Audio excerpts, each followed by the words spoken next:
Good morning. I'd like to welcome you to Alignment Community Church and welcome all of our folks listening and watching on our podcast online. My name is Patrick Kamler. I'm one of the staff pastors here. Pastor Doug is out of town this weekend and graciously asked me to come and deliver the message this weekend. He gave me a quick call yesterday morning. I didn't get a chance to get to the phone, but he left me a message that said, I'm praying for you and don't blow it. I love you, Pastor Doug. Thank you. The first part of that story actually is true. The last part of it is what we call creative license. We love stories, though. We love the idea of looking into something and reading something, watching something that is beyond us, that takes us into a land or to a world that we may not be completely familiar with and can challenge us and inspire us to do things. In fact, many times the opening of a story can be very telling of the direction that the story goes. In preparing for this, I found a website that was an encouragement to writers, where if you're having some issues with writer's block, if that big white sheet of paper in front of you or on your computer screen was a little daunting, this gave you some ideas on how to get around that and get beyond it. And it encouraged you with different openings to well-known stories, or at least famous stories. C.S. Lewis's The Voyage of the Dawn Treader starts out with, there was a boy called Eustace Clarence Scrubb, and he almost deserved it. Somerset Maugham began the novel The Razor's Edge with, I have never begun a novel with more misgiving. Kind of makes you wonder what that one is going to be about.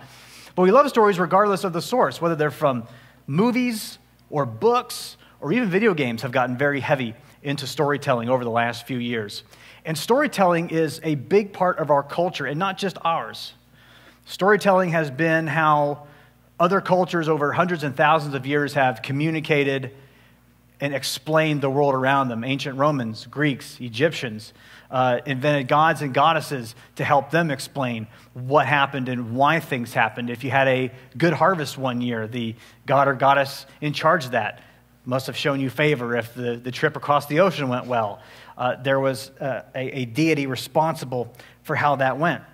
You know, I think we like stories because a lot of them have relatable themes, and a lot of them have people, heroes, protagonists, people who are kind of in the starring role of that, who have those themes and exemplify those that we can relate to. Themes like courage and sacrifice, hope, redemption, love, hate, fear, loss. These are all part of the human experience.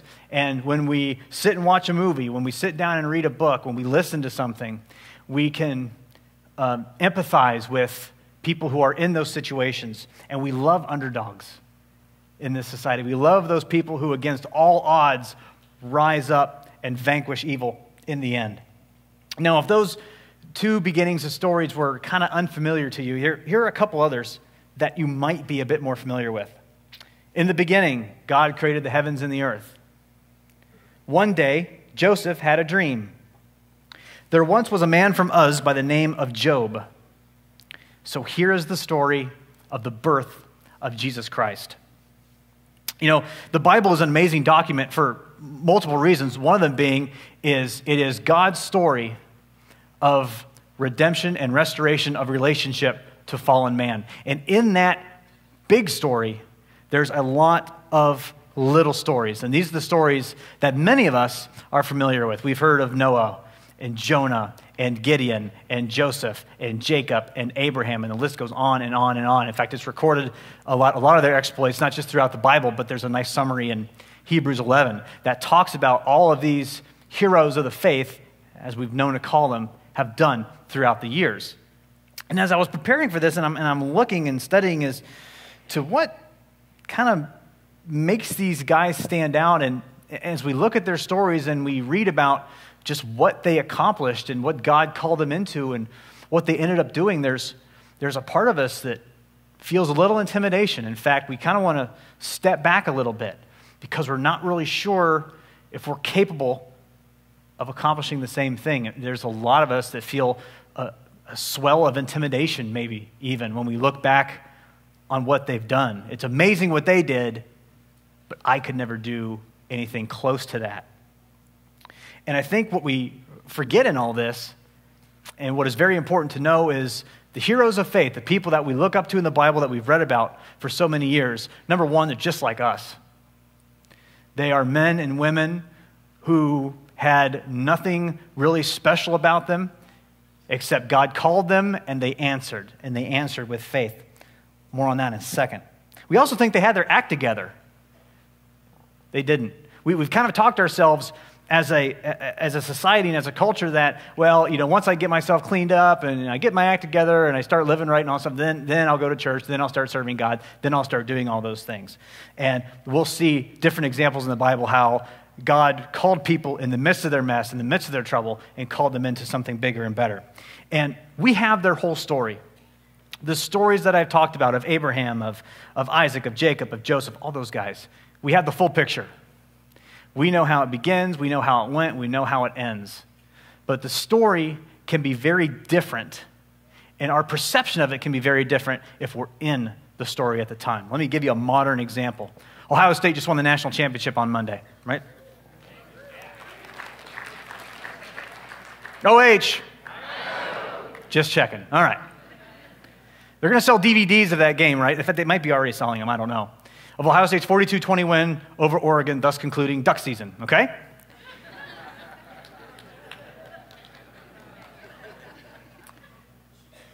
If you're an Ohio State fan, there's a good chance you're going to want to buy that DVD because you want to see that victory over and over again. Who was on board for buying that DVD after the fourth turnover? You might have been looking for a DVD to throw at the TV screen, but you weren't going to buy that one because the story was drastically different. After that fourth turnover, you could just hear the groans audibly of every Ohio State fan. Oh, we're going to blow this game, and it's not going to work, and, Urban Meyer's going to be eating cold pizza again after the game. And that's how we thought it was going to turn out. But now we know the end. We can look back, and we can see at those points where, Ohio State messed up and go, you know what? It's okay, because I know we're going to rattle off 21 unanswered, and we're going to win the game. So I can take what's happening in the story a little bit better. Let's take a look at Abraham to start out. Abraham in Genesis 12. This starts out, this is the first time that the Lord interacts with Abraham. He's called Abram at this point because he hasn't been called yet by God into something greater. But it starts now. Chapter 12, verse 1. The Lord had said to Abram, this is what he went by, go from your country, your people, and your father's household to the land that I will show you. I will make you into a great nation, make your name great, and you will be a blessing. Now, if we look at Abram's life, Abram was called at about the age of 75. Okay, his family had settled in a land called Haran. That's where his father had settled, and he had lived there his entire life. And if we look at Abraham, we figure, well, he was 75 years old. He served at the Haran Community Church, and he was a greeter, and he tithed, and he did all these things that you're supposed to do. No. In fact, the culture that he lived in was polytheistic.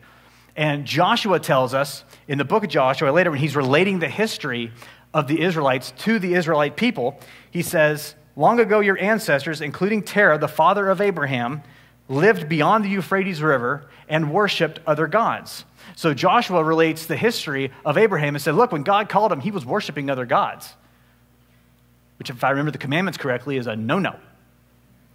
So Abraham was not in the right place at the right time. He did nothing to earn the calling of God's favor. There's nothing in his life that God looked at him and went, that guy has got it on the ball.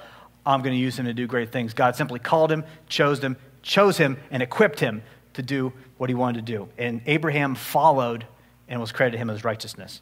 Let's elaborate a little bit on the story of Joseph. Now, if you've read this story a bunch of times before, and if you know it like the back of your hand, we're going to kind of speed through it a little bit. If you've never read the story before, it's a fun story, and there's a lot of twists and turns, and I encourage you to get in your Bible and check it out. It starts in Genesis 37, and Joseph, his story starts in a way that's not terribly special. The book of Genesis tells us that Joseph is the favorite of his father Jacob. He was the second to last child overall born to Jacob, and the Bible tells us because he was born in Jacob's old age, he's the favorite. Okay, so at this point, he's the baby of the group. Okay? And to show his love, Jacob gets him a nice coat. He gets him a special coat to wear, shows him that he's favored, and God blesses him with the ability to interpret dreams. And his brothers loved him for that. Not so much. In fact, Genesis 37:4 tells us, when his brothers saw that their father loved him more than any of them, they hated him and could not speak a kind word to him. And Joseph, being young and being blessed with this ability to interpret dreams and maybe not having a lot of humility or not really understanding what to do with that dream or what that looked like, anytime he had a dream, he decided he was just going to share it with everybody. And in Genesis 37:6 is the first time he tells us about a dream he had. And he goes to his brothers and says, hey, check this out. Listen to this dream I had. 37:6 says, while we were binding sheaves of grain out in the field, when suddenly my sheaf rose and stood upright, while your sheaves gathered around mine and bowed down to it. Love me, right? In fact, Joseph tells them another story later that comes to the same conclusion: everybody bows to me. That's what Joseph said. And the brothers not only hate him at this point, but the Bible tells us they plan to kill him. So that escalated very fast. So they came up with this plan to kill him, but there's mercy shown by one of the brothers, and instead Joseph is sold to slavery. All right. Well, Joseph actually continues to be blessed by God through this process, and as a slave, he's sold to a man named Potiphar, who is the captain of Pharaoh's guard. So he's a pretty high up guy. And because Joseph shows himself to be worthy, because God blesses him, he ends up being in charge of Potiphar's household. Now that turns into a completely separate set of issues, because Potiphar's wife develops an eye for Joseph and decides that she wants to know Joseph. But Joseph rebuffs her every single time, over and over and over again, until Potiphar's wife actually gets physical with it. And the Bible tells us that Joseph actually leaves his cloak behind to get away from Potiphar's wife. Well, for Joseph's trouble, Potiphar's wife goes to the authorities, goes to her husband and says, Joseph tried to sleep with me, and here's his cloak to prove it. Circumstantial evidence, if I've ever heard it. And for his trouble, Joseph is thrown in prison. So let's recap. Able to have dreams, able to interpret, blessed by his father, hated by his brothers, sold into slavery, thrown into prison. Great. Sounds like a great plan so far. But God continues to bless him, and through this, in prison, he's an assistant to the chief jailer. So they recognize that the Lord is with him, and they give him favor even while he's in prison. One day, the Pharaoh's baker and his cupbearer get thrown into prison. And both of them have a dream. They look for someone to interpret it, and Joseph is just the man for the job. Joseph interprets the dream, gives the cupbearer good news, gives the baker bad news, and I'll let you guys figure that out in your Bible when you read the story later. And when he gives the cupbearer the good news about his dream, he says, okay, now when you get out of here, okay, you remember me, because I didn't do anything wrong to get here. So you remember me and get me out of here, because I don't want to be in prison anymore. Cupbearer says, okay, and promptly forgets about him. So the story picks up 2 years later. 2 years later. And Pharaoh has a dream. And it's a troubling dream to him. And the cupbearer remembers, oh yeah, there's this guy in prison who can interpret dreams. His name is Joseph. I should have mentioned it 2 years ago. My bad. Sorry about that. So they bring Joseph out of prison. And Pharaoh tells him his dream. Joseph says, well, God can give you the interpretation, but here it is. And tells him that famine is coming. And they have to make preparations for that famine, because otherwise a lot of people are going to starve, not just in the land of Egypt, but in the surrounding areas. So Joseph, at this point, Pharaoh sees his wisdom, knows that the Lord is with him, and elevates him to second in command of Egypt, second only to the Pharaoh himself. And Joseph begins the preparations to make sure that Egypt and the surrounding areas can overcome the famine. Now, this is where the brothers come back in to this particular story, because they're living in the land of Canaan, and Jacob sends his brothers out to go buy food. And there they encounter Joseph. And there's a lot of back and forth. There's some testing done on the part of Joseph, because he wants to find out if his brothers are the same knuckleheads that threw him into slavery 20 years ago, or if they've changed. Well, they have changed. And the story, that particular part of the story, ends with the family back together. They live in Egypt. There's a land in Goshen that's reserved for the Israelites. So they all come and live together. And at the end of the story, and throughout the end of the story, Joseph's family and everyone in Egypt bows to him. So the dream comes true for Joseph. Now, we love that story, but we know the end of it. And we look at the faith that Joseph had, and we see how God has walked him through it. And when we read that story, we step back from it and we go, well, of course. Of course Joseph sticks with God through this whole thing. But let's pretend for a second that we don't know the end. Let's pretend we don't know that there's a happy ending for Joseph and for his brothers and for everyone involved. Okay, let's put ourselves in that prison with Joseph. Let's say a year after the cupbearer has forgotten about him. So you're Joseph, and you've had this call. You've been blessed by God to have this ability to tell dreams, and it has gotten you nowhere. Well, it has gotten you everywhere, Egypt and prison. And you're wondering while you're in there in prison, and the Bible doesn't record this, but if Joseph had any type of history of grumbling about his lot in life, tell me if this conversation may hit a little close to home for you. You've got Joseph in prison. He's been forgotten about, and he's pacing back and forth in his prison cell going, I was blessed by God to interpret dreams, and that's gotten me nowhere. I wanted to share that with my brothers, even though I was probably just way out of line about that. And they hated me, they wanted me dead, and they threw me into prison. They got me sold into slavery, and then, God was still with me, and I was doing all right. I was a servant in Potiphar's household, and then his wife starts coming on to me, and I don't want to deal with that, and I get in trouble for messing with her, and she wasn't even hot, and I didn't want to do that. And even if she was hot, it doesn't make it right. I didn't want to do it, didn't want to offend God, and I get thrown into prison, and I tell someone a dream. Okay, I help someone out, and I say, hey, when you get out of prison, help me out. Remember me. Okay, and he's a cupbearer. He has nothing else on his mind but holding a cup. Okay, he doesn't do taxes, doesn't do anything else. He's just a cupbearer, and he forgets about me. So here I am. Does that hit a little close to home for some people in here? It does me. It very much does me. And when the time came to where Pharaoh needed someone to interpret a dream, and they went to Joseph, and they said, look, we know you can do this. We know you have this ability. If Joseph had that mindset that I just described, he could have very well looked at the bearer of the news and told Pharaoh, you know what? I don't want to interpret his dream. Go tell Pharaoh to pound sand, which, by the way, is all he's going to have to eat pretty soon.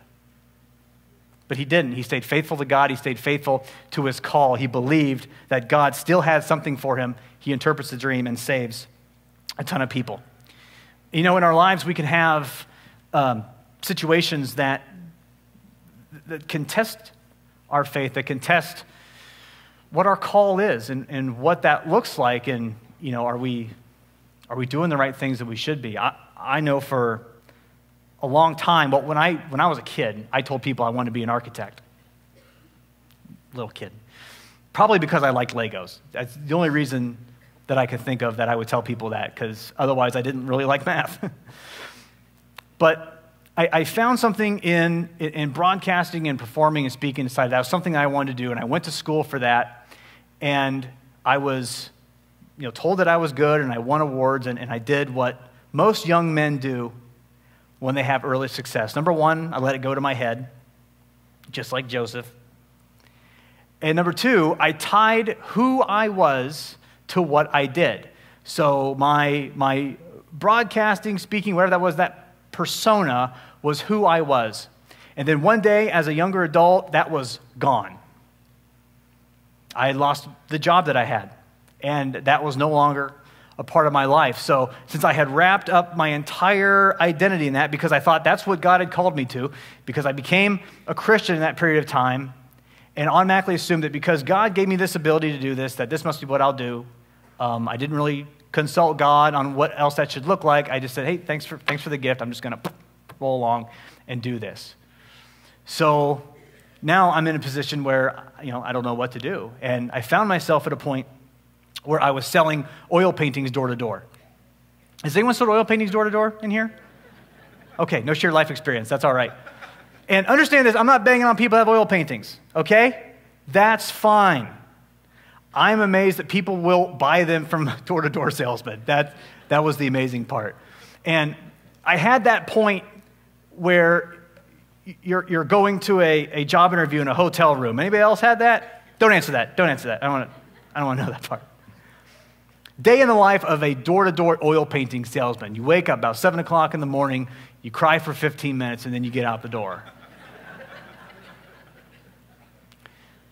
The crying part isn't true. Again, creative license. But it was long days, it was long hours, and what a oil painting salesman has to do, and the business that I was hooked up with, is there's these old farmhouses that are out everywhere. And this company took pictures of them 20, 25, 30 years ago, maybe 40 years ago. And you have to get the proof of the picture, and it's all black and white, and you have to kind of try and match it to the house, and you're driving through all this farmland, so you're trying to figure out, okay, that house looks a little, okay, that looks good, the silo's a little crooked, but that's all right, it should work out. And then you go up to these people, and you knock on their door and go, hey, would you like to buy a painting of your house? And I almost blew my first sale because I couldn't believe that people would buy these things.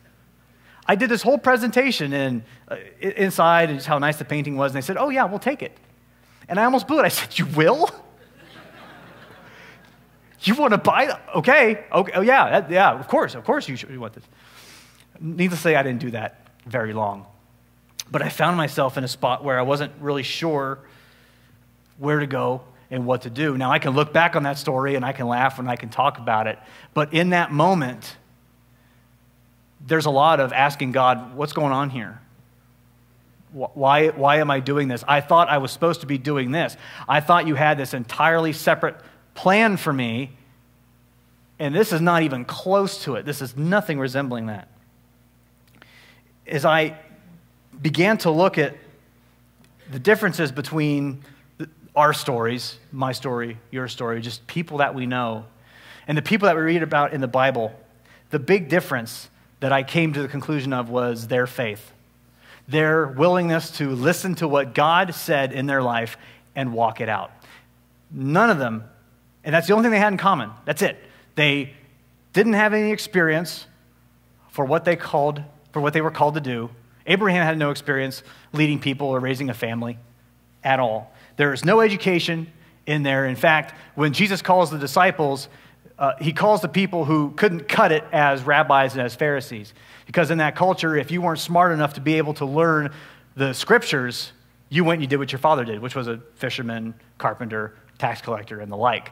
So they didn't have the educational background to do what they're going to do, and just the general background. We said Abraham worshipped other gods. So there wasn't anything there that I can look at their story and say, well, yes, of course, this person is absolutely qualified to be doing what they're doing. That does not exist in any of the Bible stories that we know. You know, one of the just most amazing examples of faith, and there's tons of examples, don't get me wrong, but the one that really struck me this past week was the faith of the centurion. And this story is in the book of Matthew. And the centurion, if you don't know it, the centurion is the guy who comes to Jesus and he says, I have a servant in my house who's sick. And Jesus says, do you want me to come and heal him? And the centurion says, no. I am not worthy to have you under my roof. But if you say the word, my servant will be healed. And this is why I know that, because I am under authority and I have people under me, and I have authority over them. And when I tell them to go, they go. When I tell them to come, they come. When I say do this, go here, they do it. So because I understand you have that authority, all you have to do is speak the word and my servant will be healed. And a background on who the centurion was. Well, he wasn't a disciple. He wasn't a follower of Jesus. He wasn't any of those guys that we know from the New Testament. He wasn't even a Pharisee. I mean, he wasn't a teacher of the law in any stretch of the imagination. In fact, the Romans had conquered Israel in those areas about 200, 300 years ago before this particular event happens in history. So the Romans and the centurion represent the bad guys. They were the occupation force. They were the guys that Israel just wanted to kick out and be done with. And this is the guy who shows Jesus faith that Jesus later says was amazed by it. And said, I have not even seen this faith in Israel. The people that I'm trying to reach, the people that should know me, I have not seen this kind of faith from them. See, the centurion understood two things. One is he understood what authority was because he had it, and he understood what that looks like. When you speak something, it happens. And because Jesus had that authority, this is the second thing he understood. Jesus had that authority, and understood that because Jesus had it, he could also speak into whatever, and it would happen. God is calling you into something. See, God impacts his story. He intersects our lives through the person and work of Jesus Christ, who he sent to die on a cross and be resurrected so that we could have a relationship with him, so that we could be in relationship with Jesus Christ. And then once we are part of God's story, he expects us to go and use the gifts and the talents and the calling that he has put in us and go impact the lives of other people. 1 Corinthians 6:20 says, "You were bought at a price. Therefore, honor God with your bodies."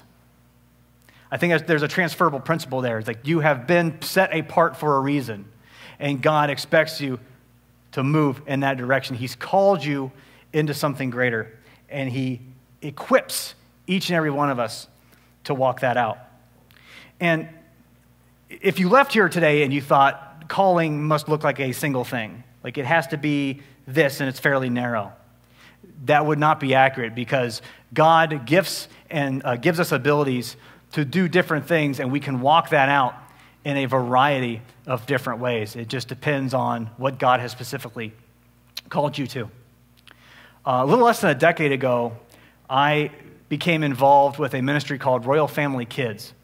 And Royal Family Kids is a camp for 7 to 11-year-olds who are the victims of abuse and neglect. And the purpose of the camp is we take them to a camp setting and we create positive memories for them. That's it. I like the camp because it's simple and it's easy to remember. This is what we do. Go out, we create positive memories for kids. And that is the purpose of the camp. And I have recently been put in as the director of the camp, and the volunteers and the people who give of themselves to put this camp together are simply amazing. If you have ever been a part of Royal Family Kids, or if you are a part of staff now, would you please stand up? Can we recognize these folks here today?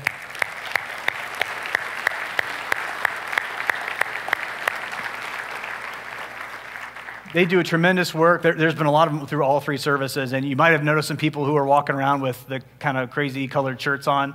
You know, they have been a part of the camp for years. And to fill you in a little bit more on just what the mission of the camp is and what it looks like, let's go ahead and take a look at this quick video about Royal Family Kids.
The purpose of the camp is to create positive, life-changing memories for kids aged 7 to 11.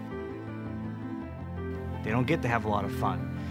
A lot of them don't have the opportunity to even be a kid. They are the adult, they're the mom, they're the dad in a lot of cases, and they have little brothers, little sisters to look after, so they assume that role in a lot of the households. When they come here, they're kids, and we give them that opportunity to be kids. Keep coming because I see the love of God being so tangible in the kids' lives, and it's great to see the change that you see and throughout the week, and it's something that you want to just keep coming back and being a part of. I I know this camp makes an impact, and the relationships are key, even though it's only a week. As a teacher, one time I was walking down the hallway, and I had this student who had a hood up and headphones on and was slouched over, and you could just tell by his walk that he was so angry. And I kind of said, hey, you need to take your headphones off and put your hood down. And he whipped around like he was going to tell me off, and then he did a double take, and he's like, Miss Harmony, and he whips that hood off, and he's like, it's me, do you remember me? I was at camp with you. And so it's those moments when I teach at high school age where these kids are still struggling with some of the issues that they've had their whole life and carrying those burdens, that I already have that relationship with them, and I know that they remember that camp, and they remember the impact of the camp even as they continue on through their life, and that's important. You pull any mentor off the street who does Royal Family, you pull any support staff person, and they'll tell you a similar story. How this little time that they spend with a kid throughout the entire year has such a dramatic impact. And you don't think you do much. Well, I'm having fun with kids. You know, I'm swimming with them, and I'm teaching them stuff, and I'm giving them positive reinforcement that they probably don't get that often. In fact, for the most part, they don't get that often. That's all it takes. That's all it takes. Just a little bit of that transforms their entire future. And that's why we do camp.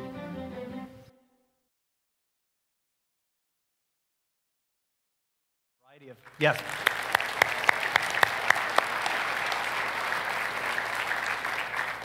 The people who give of themselves this week, that week at camp, who do a variety of things. There are people who are there the entire week. They're there as mentors, so they're in there with the kids, and they're with them 24/7. There's people that help out on support staff. They're going and they're helping out, and they're putting stuff together and taking stuff down, and there's setup, and there's tear downs, all this other kind of stuff. And then there are people who are there just part-time. You know, they can spare a couple hours a day, and they're there just to help out in whatever way. And I know that there are people who make laundry runs, who are doing washing and drying of the clothes for the kids. They get messed up. A lot of kids come to camp, and they're missing clothes. They don't have enough for the week, and we go and we provide clothes for the kids so that they have enough clothing to get through the week. And there are people who just pitch in so many ways, and you just look back, and it's just amazing. Those people are my heroes. They do an amazing work, and a lot of it is not seen. There's no ticker tape parades for people after camp is over. In fact, we just want to eat and go home and shower. That's really all it is. But their qualifications to do camp, there is nothing in there that is consistent, except maybe 2 feet and a heartbeat. That's it. If you have 1 foot, I'm sure I could find something for you to do. But they were called by God. They heard God speak to them and said, I want you a part of this camp. I want you to impact the lives of children in a positive way. And they said, let's go. That is it. That is the only qualification that they share. God has called you into something. If it's Royal Family, this weekend is our kickoff weekend. It's where we start signups, and we start the process to get to Royal Family Kids. Camp is June 21st to the 26th. That's when we get started. But right now, I know that God has called you into something. Maybe it was today. Maybe it was last week. Maybe it was 10 years ago. But God has something that he wants you to do, that he has uniquely gifted you to do and will equip you to do. That no matter what position you are in life right now, no matter what may be going on with you personally, because we've all got stuff, we've all got things that are happening, there's always reasons to not do something. But God is calling you into that. If it's RFK, awesome. If it's not, awesome. Go and do something. Okay, I've got to tell this story. I've got to tell a story about camp. Now, I will preface this by saying I'm the only person that this has happened to specifically. There are similar stories, but this is the only specific one to me, okay? So my first year at camp, this has been years ago, and you talk about someone being ill-equipped to be at camp. This was me. My first year, I wasn't even sure I liked kids. Really wasn't sure about that. So there were some struggles to get there, but we got through it. And the first day, the kids get there, and we get things unpacked. And the first thing we do is go to lunch, because really that's just, we feed them, and then we take them to the pool. And that just makes their whole week. So we're standing in the lunch line, And one of my little kids, about this high, about 9 years old, he looks up at me and he says, "Patrick, do you have asthma?" No. Then he reaches around and punches me in the back as hard as he can.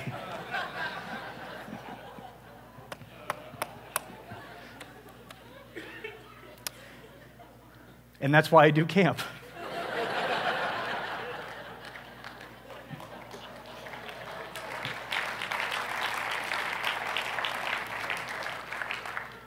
By faith you are called, and by faith you are equipped.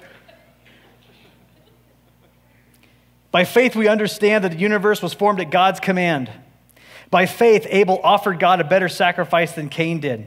By faith Enoch was taken from this life that he did not experience death. By faith Noah, when warned about things not yet seen, in holy fear built an ark to save his family. By faith Abraham, when called to go to a place he would later receive as his inheritance, obeyed and went even though he did not know where he was going. These are all stories that have an end. Our stories are just getting started.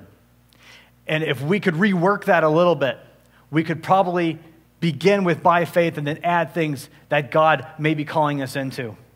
By faith, I can pray for my community.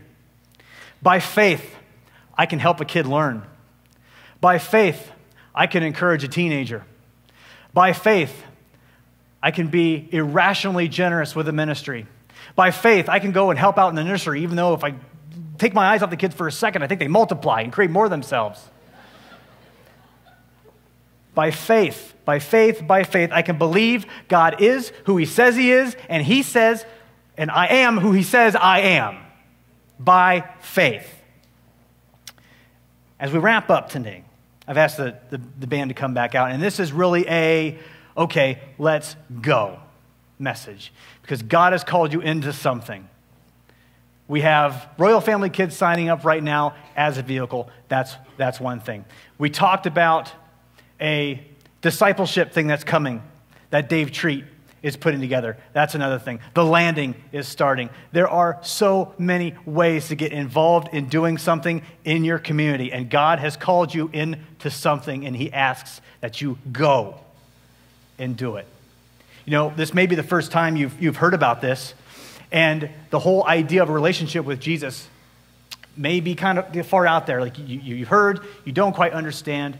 We would love to pray with you today. If that is a prayer of your heart right now, if you are wondering about accepting Jesus, we want to pray with you. And we want to celebrate with you that God is continuing and going to write the story of your life as he helps you help others write their stories. Would you pray with me, please? Father, oh God, you are just so amazing, Lord, and we could not do anything without you. It's not that we don't know, we couldn't do anything without you. Father, I ask that you encourage us, that you embolden us, that you continue to equip and engage all of your people to do your will, Father. May our lives as we move forward, let it be known that you save and that you alone are God. Amen.